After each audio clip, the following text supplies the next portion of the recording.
I want to welcome you all to the Living Wage Resolution discussion hearing.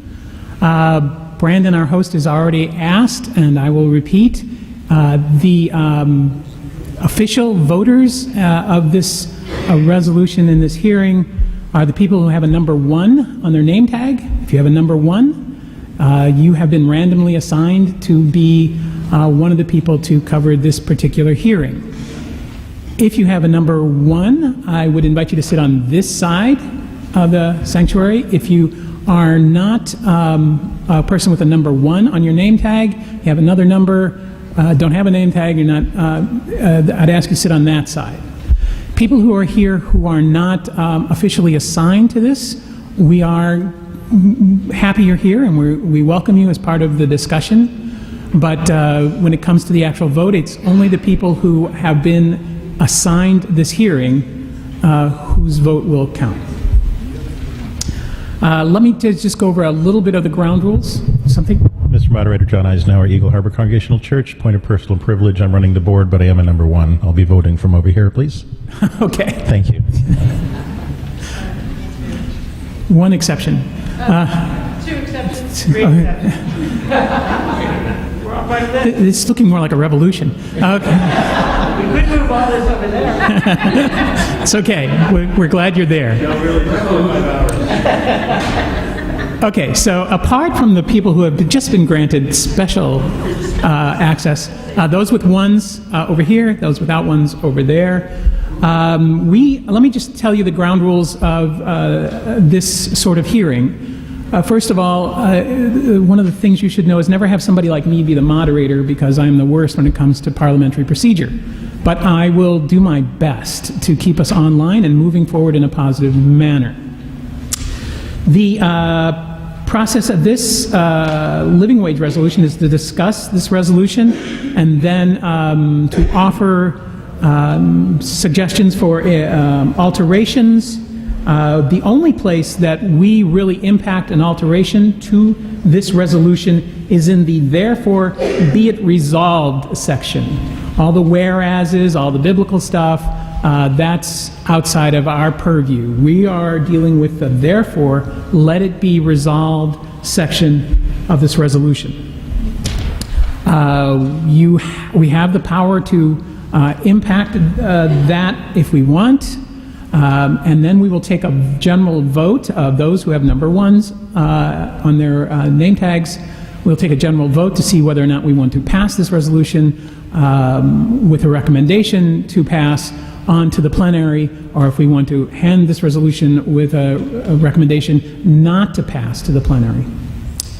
Are we clear? Any questions? Thank God. Okay. Before we start, I know you all have been handed a copy of the resolution, but just so we have a good running start together, I'm going to ask Jen, who is a primary author of this resolution, to come forward and read it to you.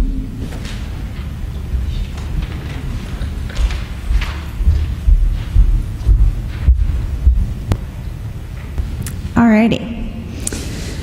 Living wage resolution, a resolution of witness. Summary.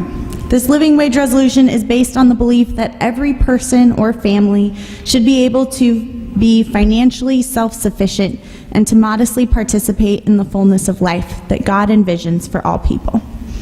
This is based on the biblical and theological rationale laid out in these 3 verses from Acts. Acts 11, you want me to read all this, right? Okay. Acts 11:29 through 30. The disciples determined that according to their ability, each would send relief to the believers living in Judah. This they did, sending it to the elders by Barnabas. Acts 2:44 through 45. All who believed were together and had all things in common. They would sell their possessions and goods and distribute the proceeds to all as any had need. Acts 4:32 through 35. Now the whole group of those who believed were of one heart and soul, and no one claimed private ownership of any possessions, but everything they owned was held in common. With great power the apostles gave their testimony to the resurrection of the Lord Jesus, and great grace was upon them all. There was not a needy person among them, for as many as owned land or houses sold them and brought the proceeds of what was sold. They laid it at the apostles' feet, and it was distributed to each as any had need.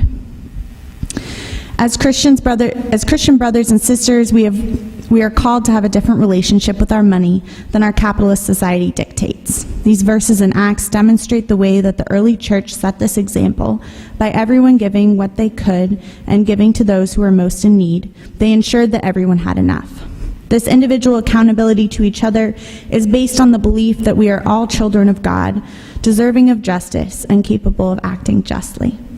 Economic fairness at the systemic level is built into the ethics of our faith tradition as well. In Hebrew tradition, debts were forgiven and slaves were set free every 7 years, Deuteronomy 15. In the year of Jubilee, which came every 50 years, all the land was equitably redistributed. This radical restructuring of a society prevents against the accumulation of enormous wealth based on the understanding that the land and the people ultimately belong to God. The resolution. Whereas economic inequality in the United States is the highest it has been in decades and is degrading the health, democracy, and economic prosperity of our nation. And whereas wages in the United States have not kept pace with rates of productivity or inflation, decreasing the ability of individuals or families to be able to buy the basic essentials.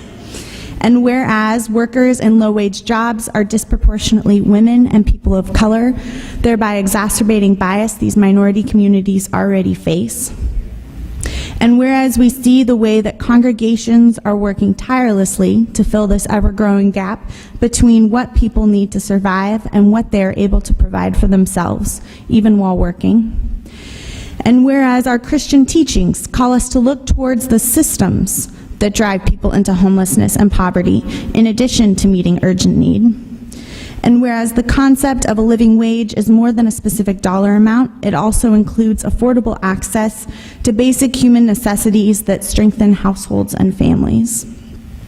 And whereas the Church Council of Greater Seattle has created a set of living wage principles which address the injustice of poverty-level wages and are part of a foundation for dynamic, healthy, and prosperous communities.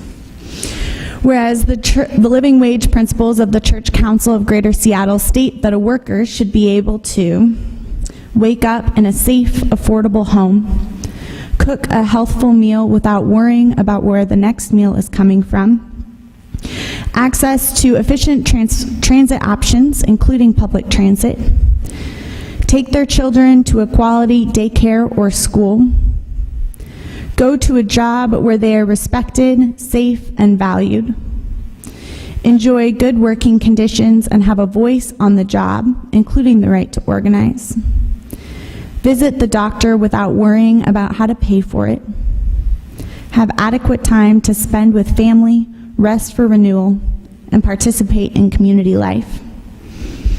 And finally, therefore, let it be resolved that the Pacific Northwest Conference of the United Church of Christ, 1, educate ourselves about issues of living wages and economic inequality in the local church setting. 2, engage in the issues by listening to workers and walking with them towards a living wage future in our communities. 3, advocate for the creation of living wage opportunities with elected representatives and business leaders. 4, call on each of the local churches to consider supporting the Church Council of Greater Seattle's living wage principles. And 5, report back to annual meeting 2015 as to the progress of this resolution throughout the year. Thank you all very much.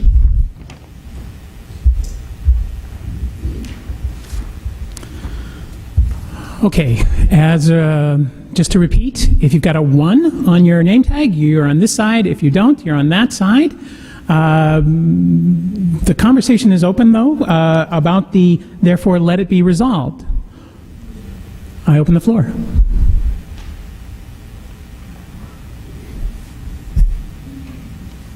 Please state your name, congregation.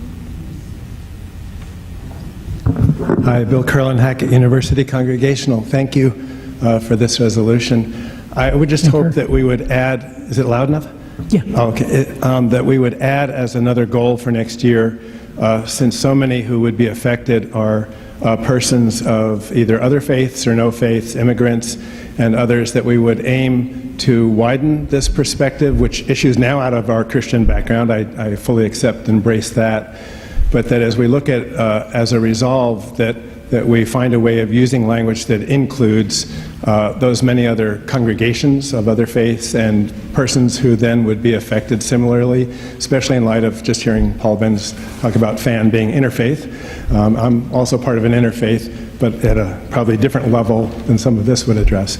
So I just would encourage that. I don't have wording to that effect, but some goal that would maybe by next year would find a way to make that more inclusive, because I read it and it seems a little exclusive to me. Bill, we would really need wording to meet Well, your... maybe before this session's over. I can- Okay, yeah, give us the wording and then we can talk. Others? You better write fast, Bill. Yes, Bill. Can you come forward?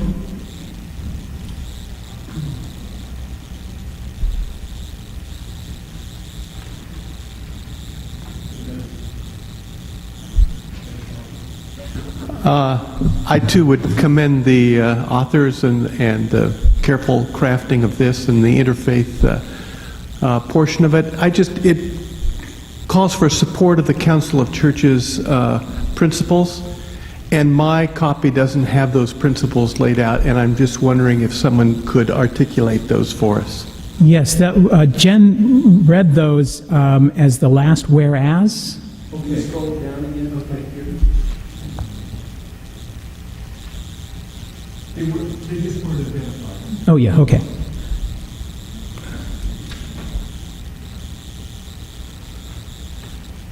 Any others? Shannon Thomas, Alki UCC. Strong support of what we're asking to do here. I hope we are resolved to follow through with this. I think the living wage principles from the Church Council of Greater Seattle are a fantastic blueprint for what a kingdom of God economy could look like. I encourage, when we say educate ourselves, that involves a wide variety of activities and engagements, not only with the working classes, the persons that are called workers here, but also those that are homeless, those that are caught up in the criminal justice system, that are incarcerated, because much of that population, that very high risk, high need population who aren't part of the working class, part of that dispossessed population, that much of the brunt of our dominant economic system lands on them. And what I hear, much of what we're talking about here is confronting and changing that dominant system. So I hope we find language that moves beyond just the worker and talks about particularly that dispossessed, high risk, high needs population. Are you suggesting that as an amendment to the therefore be it resolved? I don't know. Okay. So I'm just bringing that aloud. Perhaps, as Bill was saying, we could find language along the way. If you can give us language, that would be helpful. Thank you. We're probably too big of a body to construct. We're much better at alterations in a minimal way. Any others? Yes, please. Cora Trujillo, Prospect United Church of Christ. I really like this. I just want to be really clear. This is a kind of a question. So we're not stating supporting a specific ballot initiative, you know, like the $15 an hour minimum wage in Seattle, and recently the vote for to cut bus service in Seattle. So we're not talking about any specific ballot initiatives with this. Is that correct? I'll let Jen answer. So the short answer is yes, you are correct. Do we need, should I say more than that, or just That's okay. go with yes? Hang on, we got Katie up, and then we'll go to you.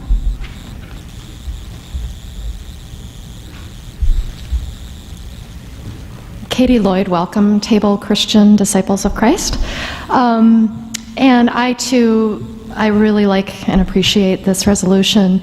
In my congregation, we also have folks who work in the restaurant industry, and I'm aware of the debate going on around us around the $15 issue, because that's what's being talked about in the media and everywhere, of the debate back and forth of there are several folks in the restaurant industry who are opposing a minimum wage increase, and I recognize that that's not what this is specifically talking about, but in terms of going to our congregations and talking about living wage in the environment that we're in, at least in Seattle right now, and in the nation, because the president has talked about this as well, how do we engage folks who are afraid for the jobs they do have that could be impacted negatively were something like this as we move toward a more just and equitable system? As I said, I'm on board with this, but I also think there's fear in the air and, scrambling for folks who do work hard and are afraid of losing the jobs they have. Okay, we have this gentleman, and then you, and then.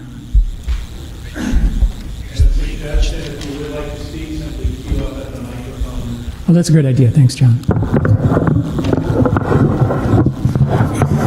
Okay, Bruce Edwards, Congregational Church on Mercer Island, and I'd just like to ask, what is the Church Council of Greater Seattle? I'm afraid I don't know what that refers to. Jen, you want to respond? So the Church Council of Greater Seattle is an organization that brings together, it's been a little while since I gave the spiel, brings together a variety of congregations. I think they're at like 500 or so congregations that are a part, 320 congregations in the greater Seattle area, and last year they developed these living wage principles as a part of the social justice work that they do. A lot of their focus is on bringing together congregations in relationship with each other as a place for us to educate each other about what different congregations are facing and how they're finding those solutions, and to act as a resource and support on those issues. So this is, living wage is one of the social justice issues that they're currently working on. Yeah. Go ahead. Beth Amsbury, University Congregational, and I'm also on the staff at the Church Council of Greater Seattle. Part of what I like about the way this has been drafted is that it does give us flexibility for each community to discern how can they serve the community that they're with, while it affirms the values of moving towards living wage. So particularly to your question, item number 2, listening to workers and walking with them towards a living wage future. It allows, if your community has a particular set of needs, for you to listen to and be responsive and loving to them, while affirming, as Christians, we are called to move towards a certain goal. So I think it gives us strong justice grounding along with compassionate moving forward. So I like very much the way this has been drafted.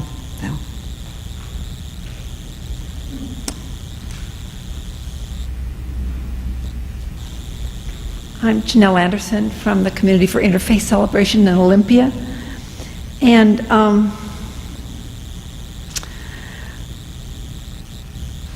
I support this resolution, of course, but I was wondering, and some people have voiced this, whether it's comprehensive or balanced enough to enable every community to look at the unique situations they have. Concern about loss of job completely, or not all employers are small or big. There's a mix. So some employers are very, very small, and they employ a lot of people for a small community, and they're not run by corporations that have their headquarters in New York City. So I'm not, in this, maybe this is all about Seattle. I live in a smaller community, and so I was looking for some words like comprehensive and balanced. Advocating for a living wage and expansion of employment or something. Anyway, I just want to say that I love this resolution, but I think it, and I haven't gotten exact words to add, but I just think it needs to be a little broader and a more recognition that living wages are not the only thing about employment that make a difference in a community or to a family. Having a job, having a community is important. And I think employers and workers, I for certain would include this word, listening and engaging issues by listening to workers and employers. That would be an amendment I would suggest, and walking with them, both the employer and the worker, towards a living wage or more employment or more job expansion. Thank you.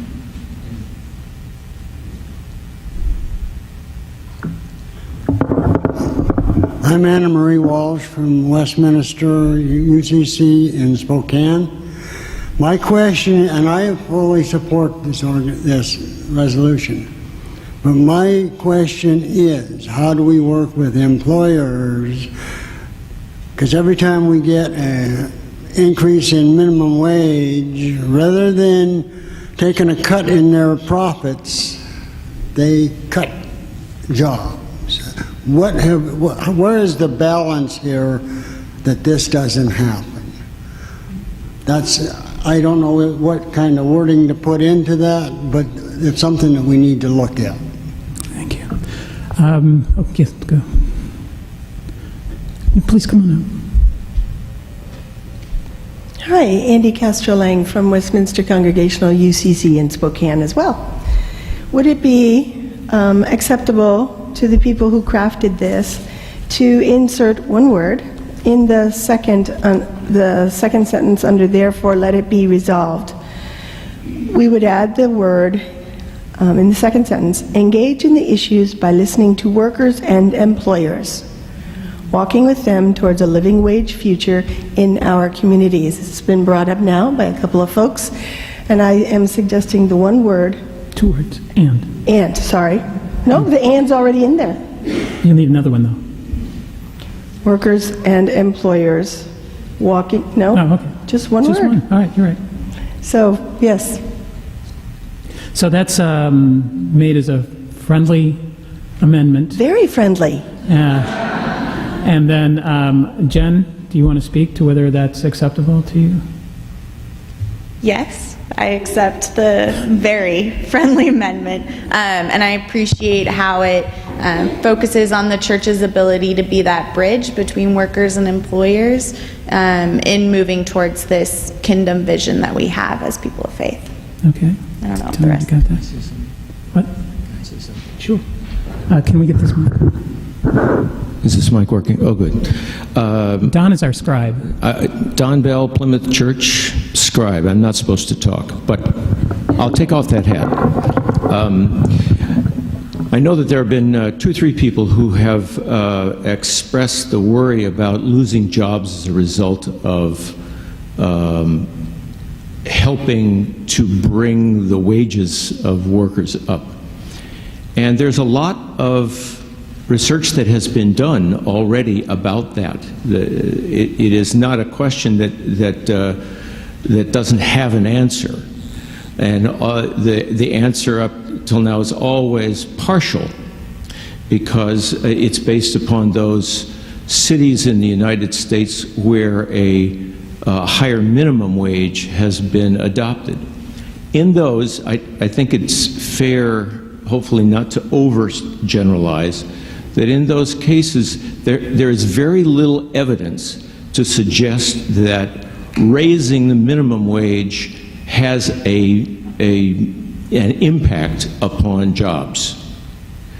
But I realize that is a question that is asked over and over again. Particularizing the answer for that in your own community is important as part of this discussion. The other thing I wanted to say is I would caution against us trying to make this one resolution so universal that it tries to tackle an issue that is beyond just living wages. The inequality in our country is a very complicated set of issues. The living wage alone will not solve it, but that's our focus. Thanks. Hang on just a second, John. Yes, sir. Come forward. He's had his hand up for a while.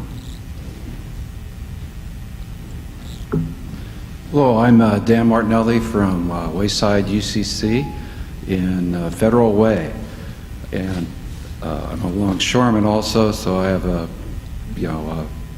I've seen this before. We don't need to have a dialogue with the employers. We already know where they stand. There's been several studies that have been made over the years about raising the minimum wage. And in those studies, it's shown that more people end up working. The jobs are created, not only because people have more money to spend, but it becomes affordable to go to work.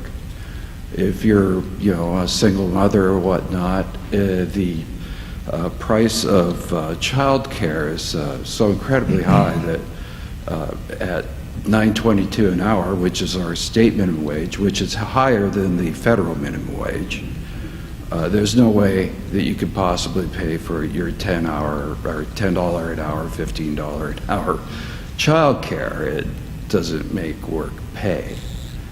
When I started working in 1976, the minimum wage at that point was $2.35, and by the time I was 18, it was nearly $3 an hour. Now we're talking, well, a long time. And, to keep up with inflation hasn't even come close. I mean, not even near. Now, I'm speaking for this resolution as it stands, because the more that you put in this, more that you say, other than what we've said already, is just locking yourselves in. So that's what I've got to say at this point, and I'm looking forward to it. Oh, what's that? Oh, thank you. I'm Matt Wagner. I'm actually a member of St. Paul United Church of Christ in Lebanon, Illinois, but I do work for United Church Funds. I'm here with Voice But No Vote. Thank you very much for your hospitality. I wanted to briefly say that we work with about 24 churches here in the Pacific Northwest Conference, including the Pacific Northwest Conference itself. And we are a socially responsible investment organization. I'm not here to give myself a plug, but what I am here to do is to point you to some resources regarding the working with the employer piece and those questions. I would urge you to visit an organization called the Interfaith Center for Corporate Responsibility, of which we are a leading member, which advocates for many issues, this being one of the largest on our ESG, or environmental, social, and governance issues, as it relates to social issues.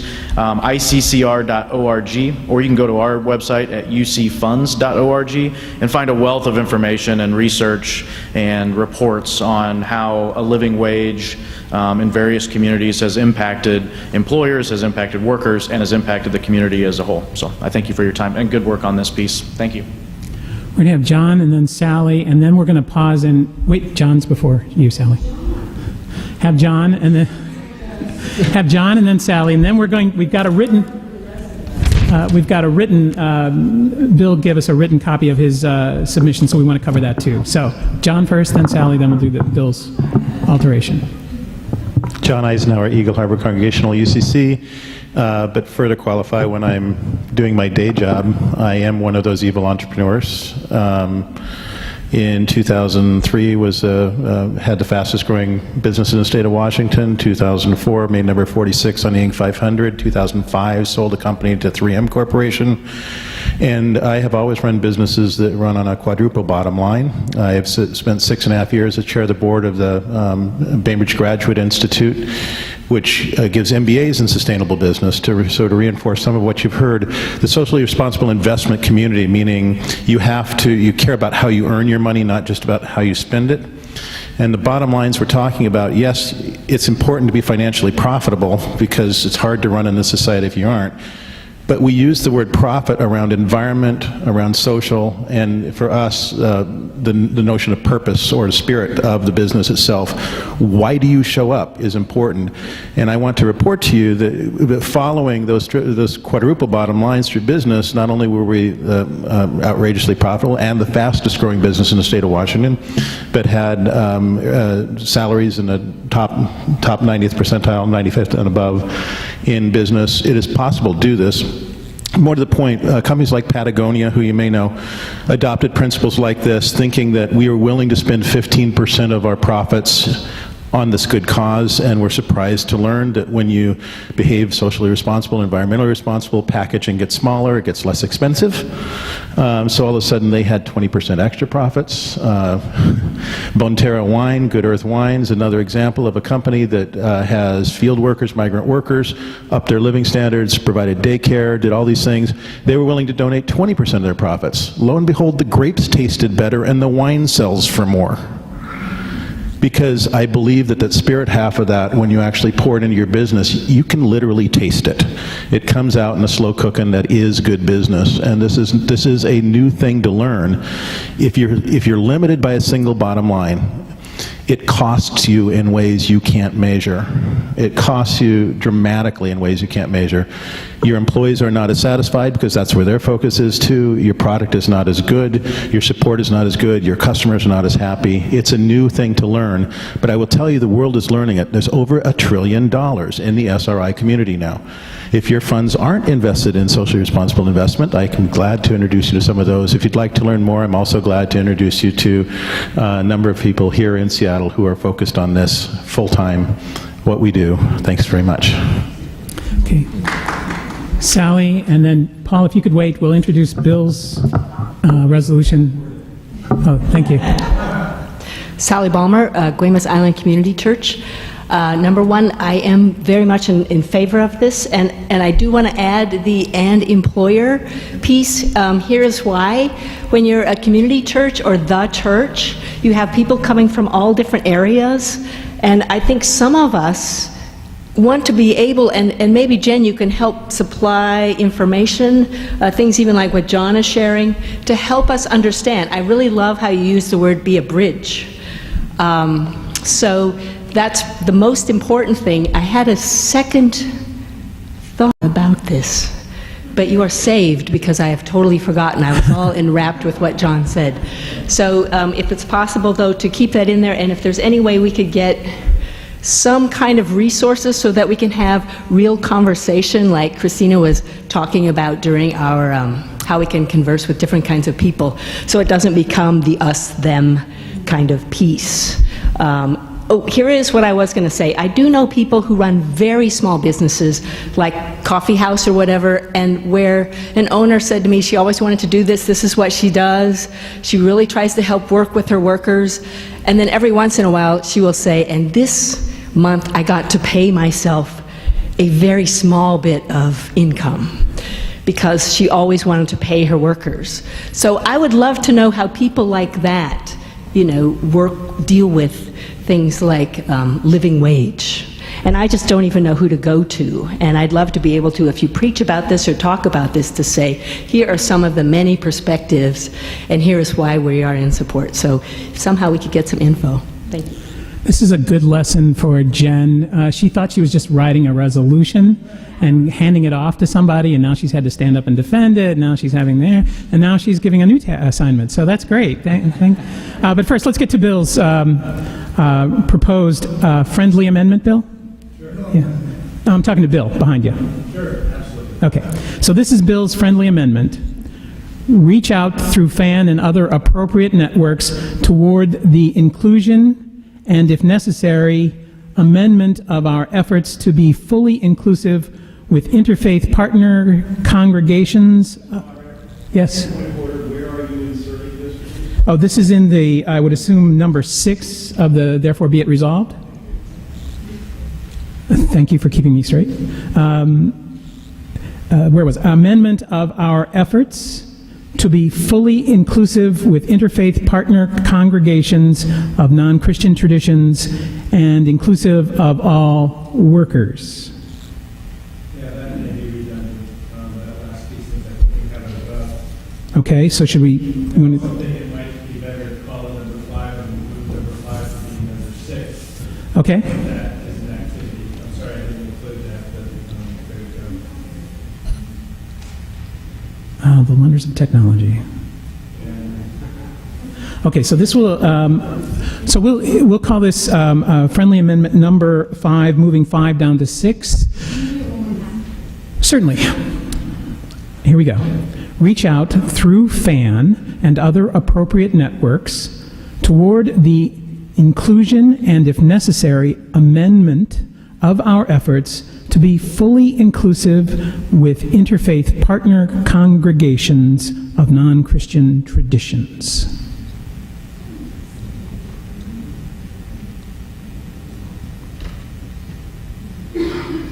So I'm not exactly sure. Do I have to say yes or no at this point, or can that be something that's opened for discussion? You can have no opinion, and we can open it up. If you say yes, we move on. If you don't, we take a vote.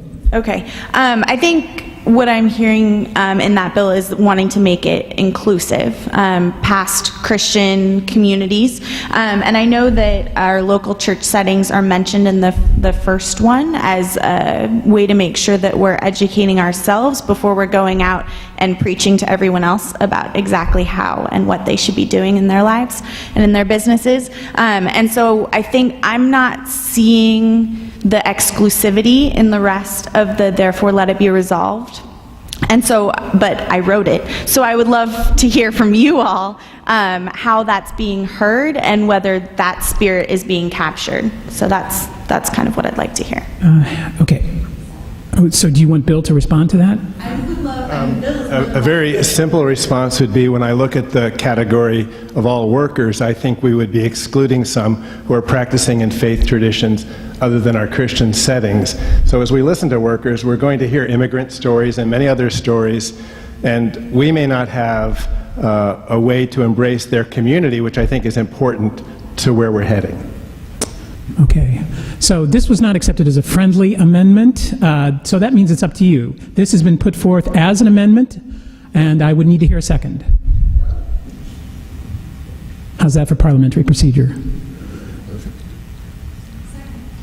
We heard a second. Okay. Moved and seconded. We open the floor for discussion. Brief discussion. Let's take only a minute of response, folks, because we've got we're running out of time. Discussion?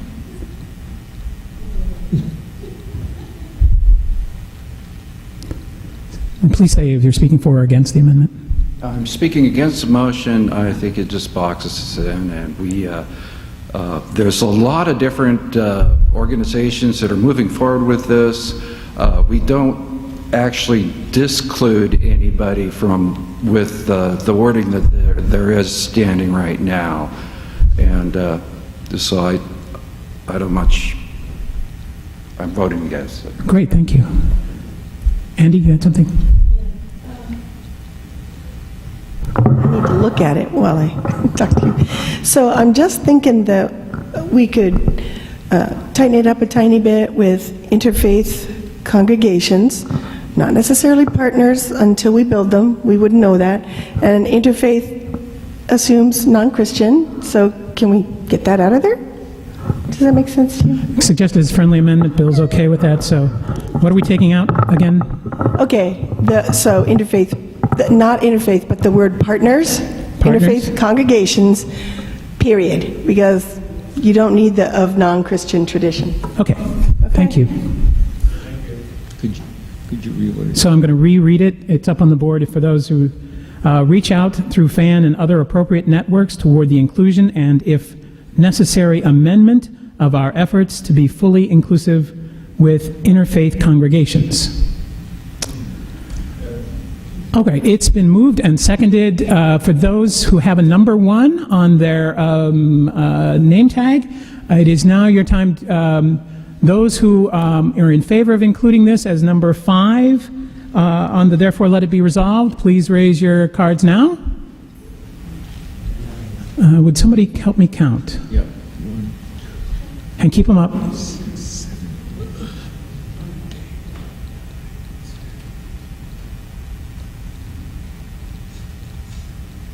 Get 18. Okay. Those opposed?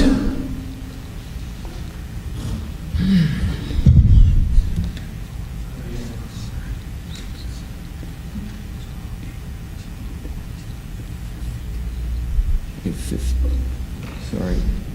Up again, everybody. Those, don't drop your cards yet.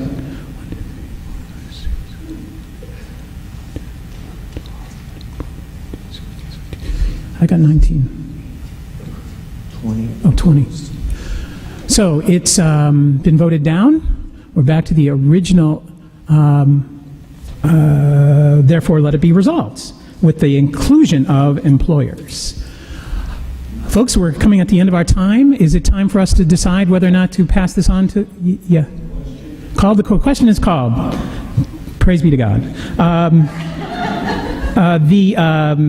Let us vote then on this resolution. Do we recommend that it be handed on to the plenary as so amended? Oh, yes?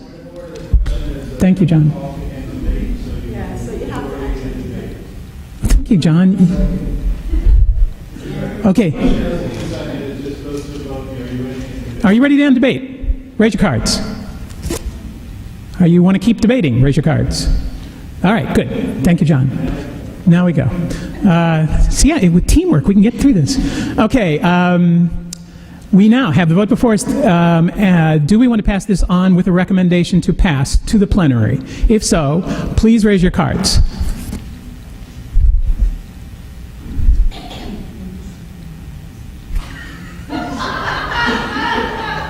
Okay. Okay. Those opposed, please raise your cards. Thank you very much, folks. We are done.